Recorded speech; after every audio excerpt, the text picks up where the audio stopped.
नमस्कार. जय महाराष्ट्र.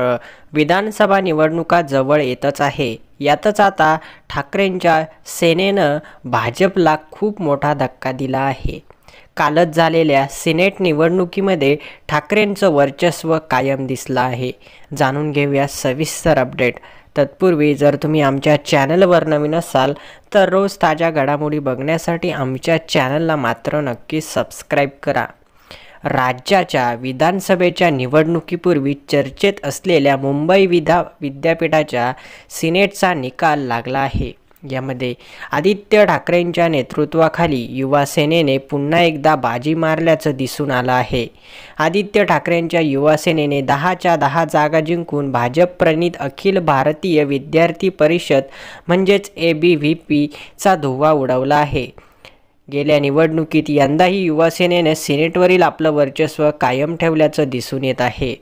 यानेच आता स्पष्ट झालं आहे की मुंबईमध्ये ठाकरेंच्या सेनेचेच वर्चस्व दिसून येत आहे. युवा सेनेचे 10च्या 10 उमेदवार निवडून येणार हे स्पष्ट होताच आदित्य ठाकरेंनी त्यावर प्रतिक्रिया दिली. ते म्हणाले की सिनेटचा निकाल आपण पाहत आहात. सरकारने निवडणुकीत अडथळे निर्माण केलेत. ते निवडणुका हरतील, त्यामुळेच कदाचित स्थानिक स्वराज्य संस्थेच्या निवडणुका देखील घेत नाहीत. जे विजयी झालेत त्यांचे अभिनंदन. मतदार राजाने आम्हाला साथ दिली. निवडणुका थांबवण्यासाठी मिंधेंकडून सातत्याने प्रयत्न झाले, मात्र ते यशस्वी ठरले नाहीत. यासाठी कोर्टाचे आभार मानतो. हा निकाल सुरुवात आहे आणि असाच विजय महाविकास आघाडी प्राप्त करेल असाही विश्वास त्यांनी व्यक्त केला आहे.